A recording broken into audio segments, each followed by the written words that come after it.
This is a story about what happens when you have breast cancer, told in real time. Hello, Alicia. Hello. So you look great. And Thank you. it's been, so the last time we talked was right before Mother's Day. And we are here probably exactly 5 months later. Yeah, Right? It seems like a lifetime to you, I'm sure. it does, but it kind of went by really fast. So just to refresh the audience on where we were, I'm sure that they listened to the episode leading up to this, but just give us a quick rundown of what was going on. Where were you? What was going on right when we talked last time? I know that you were getting ready to go in for surgery, for a DIEP surgery. Yes. So when we last spoke, we were talking about my upcoming DIEP+flap surgery. The plan was to do both sides with my abdominal tissue.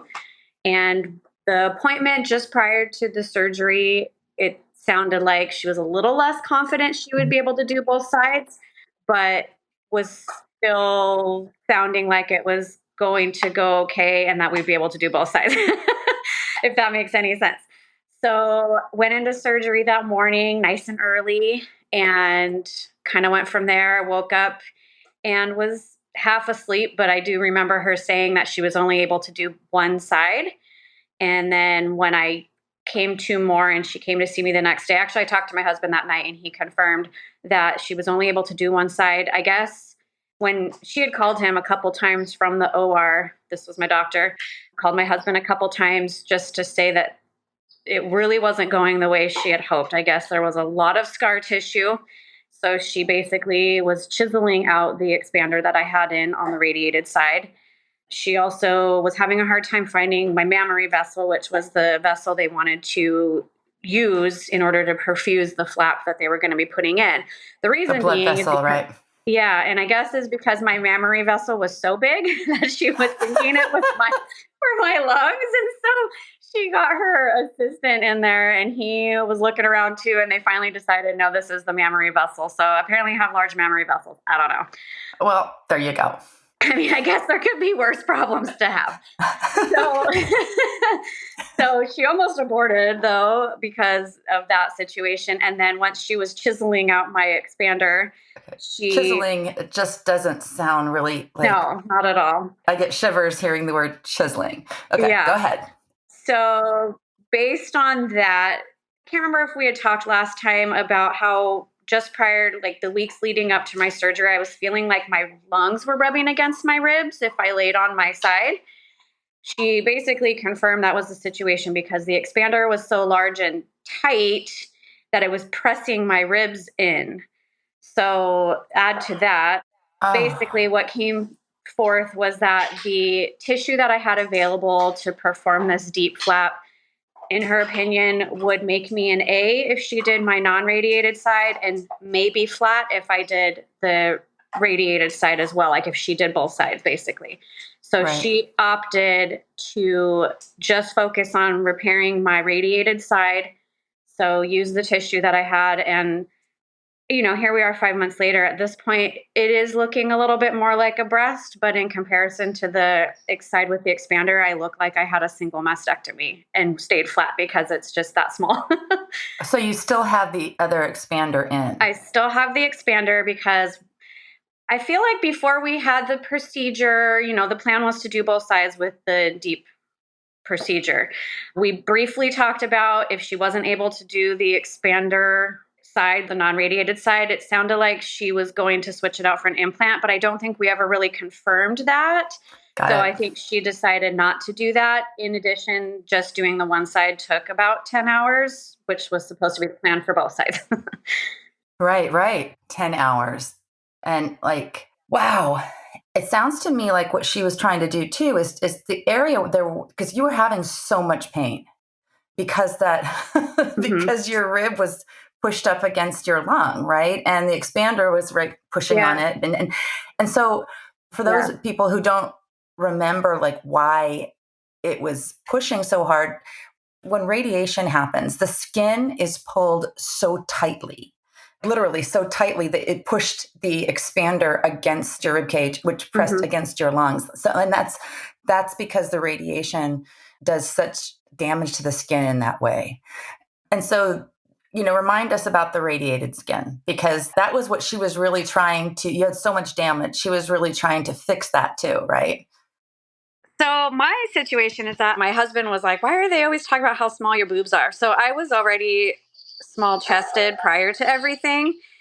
And we did skin sparing mastectomy, but because the radiation I was hoping that by being good with moisturizing and all that stuff, that the elasticity would improve, but it didn't. So I think between the radiation and the damage that it causes to the skin and probably to the bones underneath, plus everything else that I'm on that just makes everything worse anyways, I think just that expander under the weight of the saline that was in there, in addition to just being like the way Dr. Arya explained it, was that the skin was like saran wrap. So if something was in there or not, it's just going to suck down tight on top of everything. And so I think between the weight of the expander that was there and the loss of elasticity, then that's what happened. Horrible, perfect storm. It was in for, because I asked her, the recommendation was to do it at least 6 months after radiation. I waited over a year. I was like, if I would have done this sooner, would that have made any difference? And she didn't think so. So that was a little bit reassuring, I suppose. But Sure. I'm sure just that period of time didn't help the situation. Right. Yeah. So she went in and did you feel like she got most of the scar tissue? Like she got it all? Enough to give you relief? I mean, I think so. It's hard to say, how things are healing now. I don't know if it's new scar tissue or what. The area itself where the breast is, if we want to call it that, is a lot softer, but it's also new tissue because it came from my abdomen. So the tissue that was previously radiated that is still there is still very tight. Right. So it's hard to say. I mean, yeah, I think it's improved as far as the symptoms I'm having now versus when I had the expander. Right. But it's still not pre-procedure, not great, pre-radiation at all. So you wake up and you find out that she's just done this one side. Even though you were under all the painkillers and stuff like that, did you feel some relief immediately from the pain? Yeah, actually, what hurt the most was my arm when I woke up. My arm, because I was having some cording issue that had extended into my elbow area, like the popliteal part of my arm or antecubital area where it's like the other side of your elbow, the inner part. But I was having a lot of pain there. And it was because I had been positioned a certain way for so long that it just. My God, imagine you're like this. Yeah. Right? Yeah. Like, and she's probably like got you strapped down. And so the muscles are probably like, right? Yeah, I think my arm might have been extended even, but it was probably overextended and for a long period of time. And so I was like, I know that my chest just got worked on, but my arm hurts more than anything. Because it was positioned for 10 hours. Oh my gosh. I can't hold it up for like 3 seconds with, Okay, so I saw you and you looked great. I was like, she looks like she could go run a marathon. You looked fantastic. Like it was a day or two later and you had the good room, which was amazing. The good room at Green, it looks out at the water and Torrey Pines Golf Course. It was beautiful. How long were you in the hospital and all that? So I went in on Saturday, or it was on a Saturday, and I was in the hospital until Thursday evening. There wasn't a whole lot of sleep because it was just hard to sleep in whatever position I was in. Plus, they would come in and do certain things at certain times. So that was rough. So there was some watching of Criminal Minds, which was on my Paramount Plus.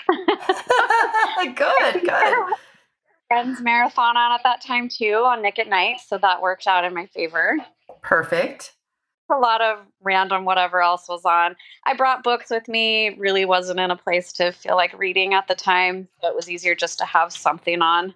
Yeah. I think that's all I really remember doing. My husband would come hang out with me. My younger son went to 5th grade camp, so I didn't really see him during that time, but my older one was home, and so he came with my husband at one point. It went by fast. It feels like so long ago now. I know. It's another world, right? Yeah, I tried to get up and walk around the unit a little bit each day. That was pretty much it. I guess on one hand, it was kind of nice that we only did one side because that at least gave me my left arm. I was able to do stuff versus if Yeah. I would have done both sides, I wouldn't have Yeah. had my arms or my abdomen to use for getting up. Right. Yeah. How was the abdomen pain? How was that? I remember you said that you were imagining it was like having your mastectomy and your C-section at the same time. Yeah, I guess it was a little bit better than I was anticipating. I was good about taking my Toradol as scheduled, so I think that helped a lot. I really didn't take much else for pain. Toradol's magic. Yeah, it really works well for surgical pain. So I took that. I think I had Tylenol scheduled. That was really all I was taking. And I tried to plan my activities. So I learned a lot from having my C-section, but about planning activities around your pain medication. So, you get your pain medication, you give it a little bit of time to kick in, and that's when you get up to go do your walk versus anything else. Exactly. Because there's somebody there with you. So if you fall on the pain meds, you're good. Yeah. Right? I mean, that's a sizable amount of time. That's 5 days. Yeah. I think the hardest part, and it might be TMI with the abdominal part, was trying to make sure you didn't get constipated. And Yeah. even though I wasn't taking narcotics or anything, just not moving around a lot really slows things down. And I had the urge to go and I couldn't strain. So I would sit there forever. I felt so bad for my nurse and my nurse assistant because they would help me to the bathroom. And I was like, you're just going to have to give me time. Why don't you guys go to lunch and come back? Yeah, I'm like, if you got something else to do, you might as well go because I might be here for a while. Because I'm not going. So that was a challenge. But yeah, that's a huge thing to know. Well, plus, didn't they kind of moved everything around there too, right? They literally opened you up from hip to hip, right?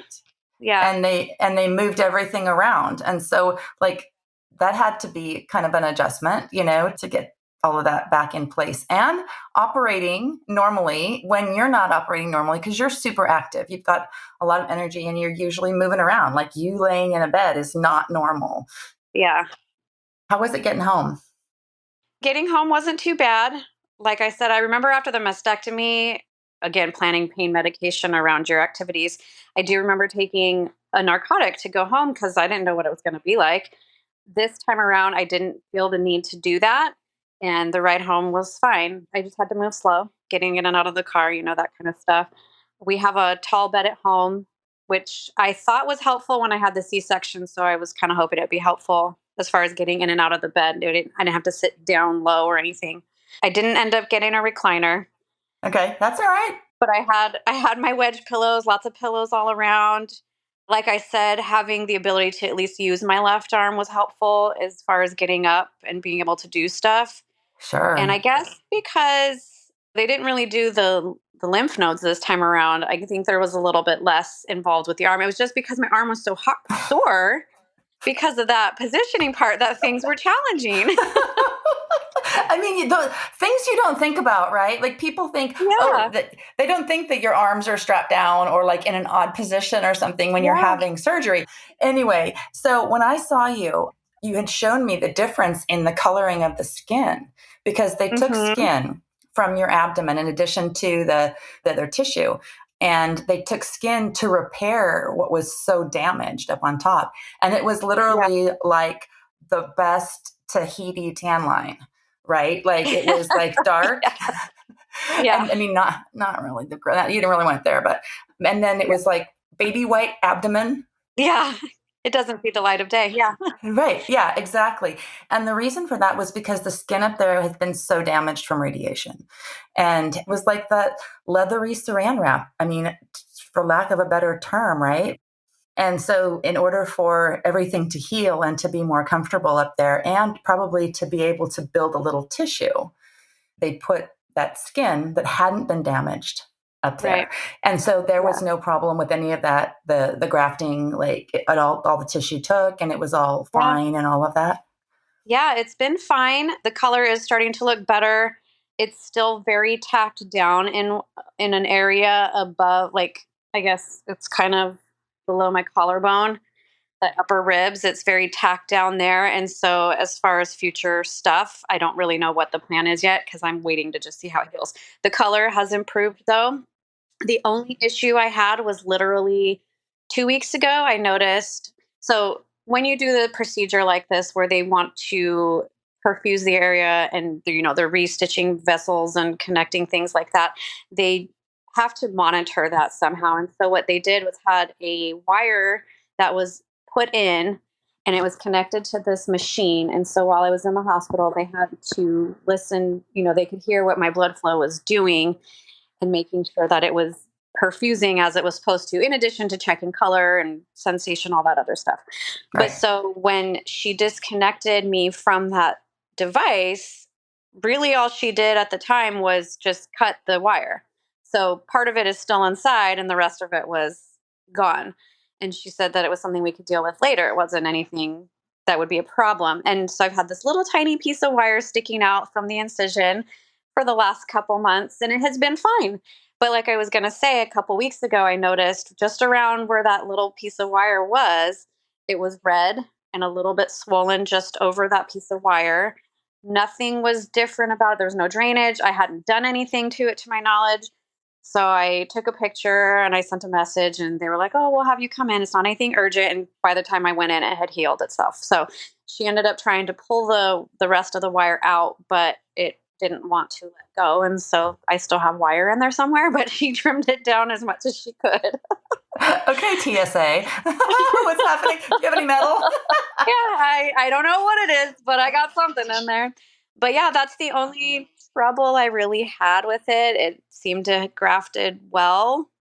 It's still discolored, like it's still white in comparison to the surrounding area because I still have that radiated tissue that's just darker than everywhere else. And I actually saw my radiation oncologist I guess maybe a month or two ago, and even she was still like, I don't know why it's still that color. I don't know why you healed that way. Apparently, I'm an anomaly. I remember Dr. Pachella saying the only constant with radiation is that it's inconsistent, like what happens with radiation. And I remember being like, you guys are plastic surgeons. You can make anything work. You can fix anything. Come on, you're magic. And I understand now. Yeah. I was probably a little bit naive with all of that because I was thinking, like I said, when they talk to you about radiation side effects, it's like a bad sunburn. And in my experience growing up, I never really had bad sunburns. My sunburns turn into a tan and it was never an issue. And so to have it be the way it was like really not what I expected. No. And that's the thing is, I want to continue about the DIEP, but I feel like through this process, when you're going through all the treatments, when you're still just like you're stepping through this whole process. Everybody always says, oh, radiation's the easy part. If you went through chemo, radiation's a walk in the park. Yeah. And I will say chemo was no picnic, but I would say radiation for me was much worse. And probably the effects from chemo are worse. And we have a mutual friend now, Annette, who you talk to, right? And she has, I don't think it's the same as yours as far as like the damage, but she and I talked while she was having radiation about all of the things that were going on. And it's no picnic. And a lot of the issue, wouldn't you say the majority of the issue that you have right now is because of the radiation? For sure. Yeah.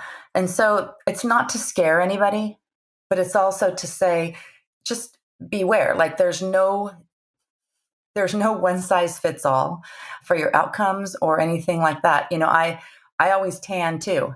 And I was shocked at the burns. Now I don't have the residual damage that you had.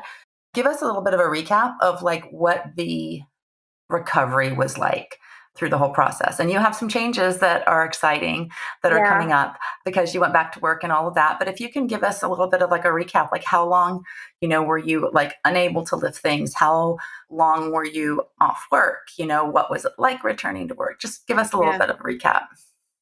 So we had planned to be off for 12 weeks. And majority of that time, she told me not to lift anything over 5 pounds. So I didn't. The first couple, maybe week or two at home, I can't remember how long exactly, I really tried not to do a lot. So I got my kids to help out with things, doing dishes, things like that. I tried to just focus on resting and would, again, get up and try to walk around. We have outside my house, it's not really a cul-de-sac, but it's like a nice little quarter-mile loop that I can do. But it's Nice. hilly. So I tried to do that a couple times a day, but it was a little challenging because going uphill or downhill, you definitely would feel it. So I tried to be good about resting. I watched my shows, which when I started going back to physical therapy, I think because I was turning my head one way more than the other, I ended up having to do a stretch for my neck because it was overstretched. Silly little problems. That's funny. So somebody had given me it's called Woobles, and it's like a learn to crochet kit. So I tried learning how to crochet. I looked into more ways to volunteer in different things. It's really hard to like entertain myself while resting in bed. I imagine, yeah. So I did my best. It felt like a long time, but I think it was only like 2 or 3 weeks. I can't remember. But then I would see, because I'm in a DIEP+flap group on Facebook, and there was another person who had hers around the same time as me. And she's posting videos of herself boxing and things like that. I was like, man, I must be a real wimp. Like, I'm trying to be good, not doing anything. And here this person's boxing. But then she posted a picture later on that she ended up having a complication with healing. You think? So it looks like after about 6 weeks, you were cleared to run, right? Yes. So that was surprising. She told me I couldn't do anything that was real core heavy. So, like squats and things like that, but really you use your core for everything. So when she told me I could run, I thought that was interesting. So I did attempt run walk. That's been my thing lately, but I didn't really go back to my weightlifting classes or anything like that until she fully cleared me at 12 weeks, which was also when I went back to work. Okay. It was fine to go back as far as how I felt physically. Even when I went back to work last year, one of the things that I was dealing with was feeling nauseous probably every day, and I wasn't sleeping well. So it was more of the same when I went back this time. I came back to just some changes in the way things were day-to-day activities at work. So it was just getting used to that again, plus whatever changes had taken place just prior to me coming back. We had some big changes at that time. But otherwise, it was easier to go back this time than it was after having been off for a year. Yeah. So that would have been like September, right? I went back, it was August. Okay. So early August, I went back and then just actually finished my last day September 29th with Scripps. I've been there for almost 8 years and just got started at UCSD. And so let's talk about that role. Mm-hmm. So I had seen this position a couple times while I was going through treatment. Didn't even know jobs like this were in existence at the time until going through it. And so it's a nurse case manager role, but it's for the breast oncologists that we have at UCSD. And they have a whole breast comprehensive center. So the radiation is next door. They do their surgeries in the same building where they do imaging and chemotherapies and everything. So it's a really interesting setup. So this was my first week actually there in the unit, because last week was more of just like new employee orientation type stuff. Yeah. So is it like a nurse navigator? Is it like working with the doctors? Like, what does that look like? I feel like it's kind of a little bit of both. They do have a nurse navigator on her own. That's all she does. And then this is a case manager role. So I'm assigned to a doctor, and, you just have patient contact, triaging if they're having side effects with their treatment, answering whatever questions about the treatment or what their diagnosis and stuff. So it's just to support a certain doctor. So there's so many of them there that they all have their nurse. Yeah. Well, and what's so valuable about that is that you've been through it. And so you have something to speak to.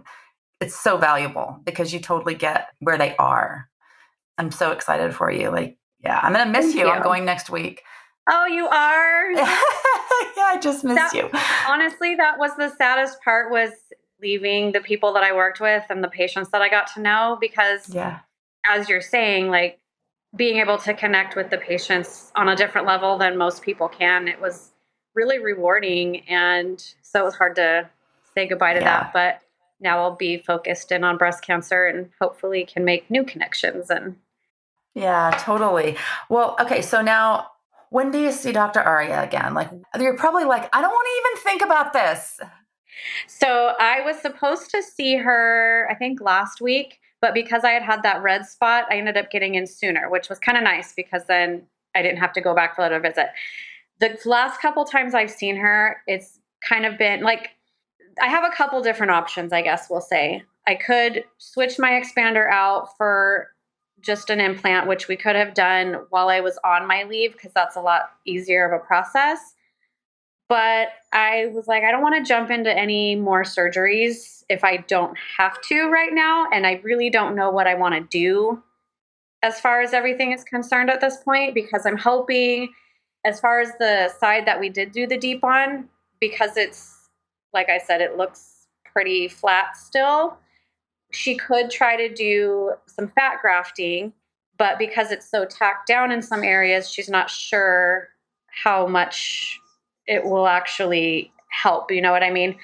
So I'm hoping that with just some time that can heal a little bit. I've been going to physical therapy. They've been doing something called cold laser therapy, where it hopefully will break up the scar tissue in there and kind of loosen up the skin a little bit and maybe be able to support that. So until I know if that's really going to do much, I don't really want to touch the other side because I may want to do a flap on the other side because there's other sites that you can do flaps from. So I don't want to switch it out and then decide to do a flap. And you know what I mean? I just really don't want to do completely. anything more than I need to. And because that side wasn't as uncomfortable, it wasn't something we needed to do urgently. So I'm kind of just waiting and seeing right now. Sure. And she was in support of that.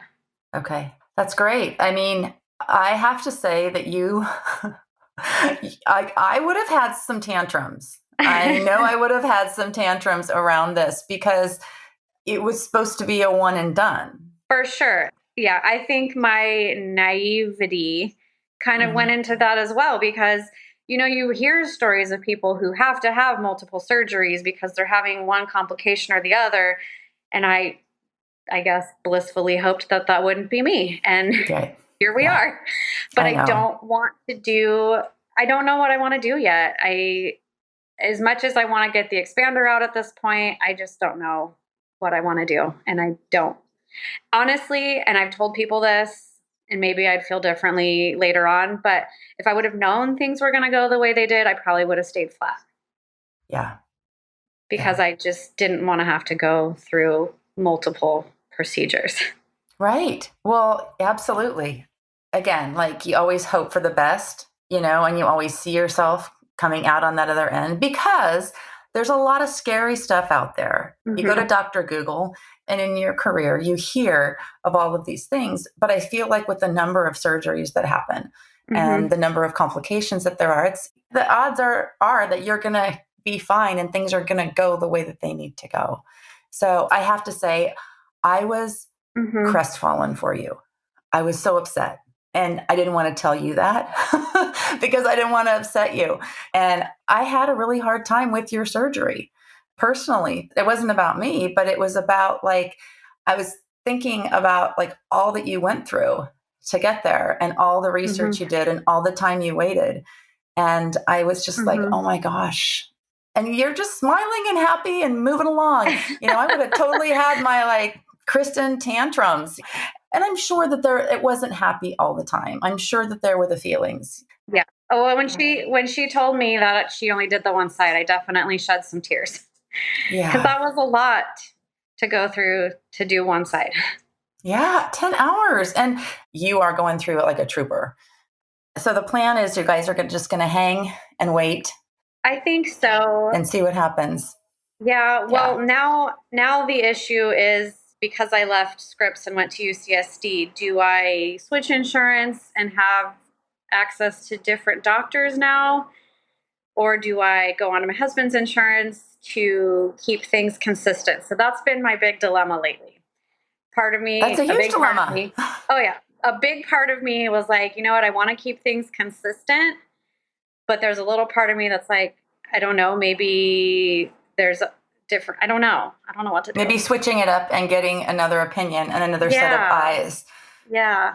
Because even when I saw Dr. Arya the last time, I told her like I might be switching insurance. And she said, oh, well, I know a couple of doctors over there who'd be able to work with you. So, I mean, that's reassuring.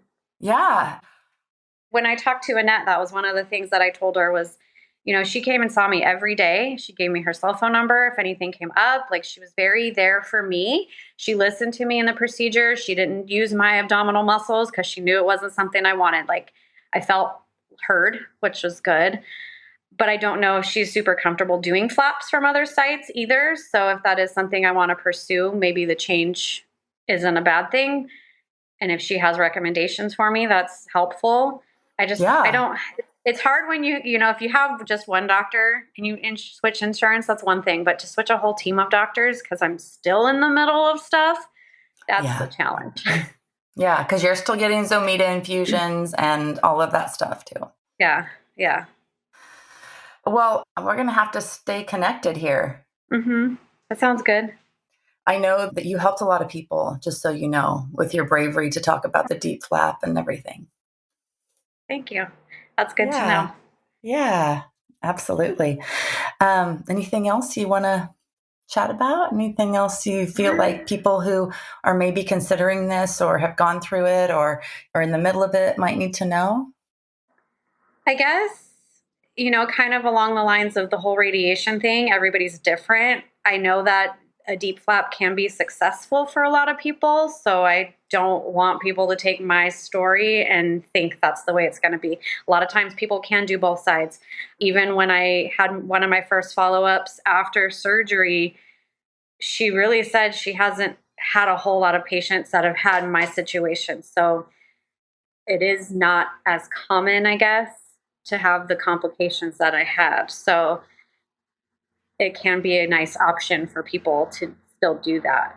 Yeah, I really value that because people can listen to it and they can be in a fear mode and they can only hear, oh, this was a problem. And that is not what we ever want to do. We want to share like what the experiences are and all of that too. Yeah. But I guess on the flip side, like I said, I was naive in thinking that things could be straightforward and easy, but it may not always be the case either. Yeah, exactly. Okay. Well, I love you and it's so good to see you and I'm excited about all your next stuff. I'll talk to you soon. Sounds like a plan. Thank you for listening to Breast Cancer Stories. To continue telling this story and helping others, we need your help. All podcasts require resources, and we have a team of people who produce it. There's costs involved, and it takes time. If you believe in what we're doing and have the means to support the show, you can make a one-time donation or you can set up a recurring donation in any amount through the PayPal link on our website at breastcancerstoriespodcast.com/donate. To get the key takeaways from each episode, links to anything we've talked about, and promo codes or giveaways from our partners, sign up for our email newsletter. You'll get notes and thoughts from me related to each episode and links to the most useful resources for all the breast cancer things. So if you have chemo brain, you'll be able to just go read your email or find anything we talked about on the podcast without having to remember it. The link to sign up is in your show notes and on the newsletter page at breastcancerstoriespodcast.com. We promise not to annoy you with too many emails. Thanks for listening to Breast Cancer Stories. If you're facing a breast cancer diagnosis and you want to tell your story on the podcast, send an email to hello@theaxis.io. I'm Eva Sheie, your host and executive producer. Production support for the show comes from Mary Ellen Clarkson, and our engineer is Daniel Croeser. Breast Cancer Stories is a production of The Axis, THEAXIS.io.